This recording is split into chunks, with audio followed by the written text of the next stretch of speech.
اور پھر ریسیور واپس رکھتے ہوئے ایک طویل سانس اس کے لبوں سے آزاد ہوئی تھی اور وہ جانتی تھی کہ اس نے رضوان بیگ کو اکسا دیا ہے اور اب وہ پہلی کال اسے ہی کریں گے جو ان کا ساتھی تھا۔ اخلاقی حرکت تھی یا غیر اخلاقی حرکت، اسے یہی درست لگا تھا اور سین ہوا یہاں پہ ختم۔ اور آتا ہے اب سین ایک ترکی سے اور باسفورس کے سمندر سے۔ سمندری بگلے ساحل کنارے پھڑپھڑاتے ہوئے اڑ رہے تھے۔ نیلا خوبصورت باسفورس آج بھی بہت پرسکون تھا اور وہ ہاربر کے قریب سڑک پر ڈرائیو کر رہا تھا اور اس کی توجہ نہ تو سمندر کی طرف تھی اور نہ ہی موسم کی جانب، بلکہ وہ قدر تشویش کے عالم میں ایک ہاتھ سے موبائل پہ نمبر ملا رہا تھا۔ اور جب سلسلہ ملا تو اس نے فون کان سے لگایا اور کہا، ہاں بولو سفیر، کیا مسئلہ ہوا ہے؟ دوسری جانب سے آواز سن کر بھویں سکیڑ کر وہ بولا تھا، عبد الرحمن بھائی، میں نے بہت کوشش کی تھی لیکن معاملہ میرے ہاتھ سے باہر ہے اور پھر عبد الرحمن نے اس کی بات کاٹتے ہوئے کہا کہ سفیر بے، مجھے تمہید سے نفرت ہے اور سیدھی بات کرو تم۔ وہ بیزاری سے بات کاٹ کر بولا تھا اور کار کی رفتار اس نے قدرے آہستہ کر دی تھی اور اس کے تنے ہوئے اعصاب پوری طرح فون کی طرف متوجہ تھے۔ بھائی وہ میں اصل میں بہارے مسئلہ کر رہی ہے۔ اس نے پہلے ہمیں کہا کہ وہ آخری فلائٹ سے جائے گی، سب کے جانے کے بعد اس نے سب کو راضی کر لیا کہ اسی شرط پہ وہ بغیر کوئی شور ڈالے آرام سے چلی جائے گی۔ تو کیا وہ نہیں جا رہی؟ اس نے بامشکل اپنی ناگواری چھپاتے ہوئے پوچھا۔ صرف یہی نہیں بھائی، اس نے تو اپنا پاسپورٹ بھی جلا دیا اور اس کا کہنا ہے کہ جب تک آپ نہیں آئیں گے اس کے پاس وہ نہیں جائے گی۔ بہارے عائشہ اور آنے کے جانے کے بعد عثمان شبیر کے گھر پہ تھی اور وہ یقیناً وہیں اسے بلا رہی تھی۔ سفیر، میں نے تم سے ایک کام کہا تھا اور وہ بھی تم سے نہیں ہوا۔ بہت اچھے، وہ برہمی سے گویا ہوا۔ سوری بھائی، وہ نادم تھا۔ اچھا بتائیں نا پھر آپ کب آئیں گے؟ میں کیوں آؤں گا؟ اتنا فارغ ہوں میں کہ ایک ضدی بچی کی مرضی پہ چلا آؤں؟ اسے بولو کہ اس نے جانا ہے تو جائے اور اگر نہیں تو نہ جائے، لیکن مجھے کوئی پرواہ نہیں ہے۔ اور سنو، اب اتنی غیر اہم باتوں کے لیے نا مجھے تنگ مت کیا کرو۔ قریباً جھڑکتے ہوئے اس نے فون بند کر دیا اور ڈیش بورڈ پہ ڈال دیا۔ مسائل پہلے کم تھے کیا جو یہ ایک نیا مسئلہ آ کر کھڑا ہو گیا؟ اب اس کا پاسپورٹ پھر سے بنوانا پڑے گا اور یہ بہاری کی شرائط۔ وہ سوچنے لگا کہ ذرا ایک دو کام کر لے تو پھر نپٹے گا وہ اس ٹانگ برابر لڑکی سے۔ اور ناگواری سے سر جھٹکتے ہوئے اس نے سوچا تھا اور اس کے سر کے پچھلے حصے میں پھر سے درد اٹھنے لگا تھا۔ اور ساتھ ہی وہ یہ سین ختم۔ یہ جو بار بار یہاں پہ بتایا جاتا ہے کہ اس کے سر کے پچھلے حصے میں پھر سے درد اٹھتا تھا، لگ رہا ہے کہ کچھ سالار کی طرح والا سین نہ ہو جائے۔ خیر، بڑھتے ہیں اگلے سین کی طرف۔ وہ لاؤنج میں صوفے پہ پیر اوپر کیے ہوئے بیٹھی تھی اور اس کے ہاتھ میں ویسلین کی ڈبی تھی جس میں سے وہ 2 انگلیوں پہ کریم نکال کر ایڑیوں پہ مل رہی تھی۔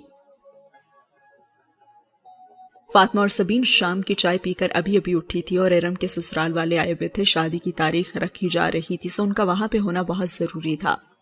حیا کو تو دل بھی نہیں چاہا کہ وہ وہاں ان کے ساتھ ہو جائے۔ وہ بہت پتھر دل ہو گئی تھی یا پھر بہت مضبوط، جو دل پہ لگنے والی چوٹوں کو سہنا سیکھ گئی تھی۔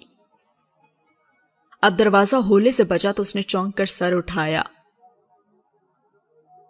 وہاں پہ سونیا دروازے میں کھڑی ہوئی تھی اور وہ انہیں دیکھتے ہوئے خوشگوار حیرت سے مسکرا اٹھی اور کہنے لگی، ارے بھابھی آئیے نا پلیز، اور ویزلین کی ڈبی بند کر کے اس نے میز پر رکھ دی۔ Thank you. سونیا خوش دلی سے مسکراتی صوفے پہ آ بیٹھی اور حیا نے ٹیشو باکس سے ٹیشو نکال کر ہاتھ پونچھ دے اور پھر ان کے قریب آ کر بیٹھی۔ سونیا بظاہر مسکرا رہی تھی مگر اس کے انداز میں قدرے ہچکچاہٹ تھی، جیسے وہ کچھ کہنا چاہتی ہو لیکن متذبذب ہو۔ ارے کہیے نا بھابھی، وہ بغور اس کو دیکھ رہی تھی۔ اصل میں حیا، میں تمہیں لینے آئی تھی میں چاہتی ہوں کہ تم ابا سے آ کر ایک بار معافی مانگ لو اور ان کی ناراضگی دور ہو جائے گی اور پھر ہم سب مل کر ساتھ بیٹھ سکیں گے. دیکھو اب سب ادھر ہیں مگر تمہاری کمی پھر بھی محسوس ہو رہی ہے. اور حیا نے سمجھتے ہوئے سر ہلایا اور آفس سیٹ پہ بیٹھ کر جس طرح وہ معاملات کا تجزیہ کرتی تھی ویسے ہی اس کے دماغ نے فوراً کڑیاں ملانی شروع کر دی.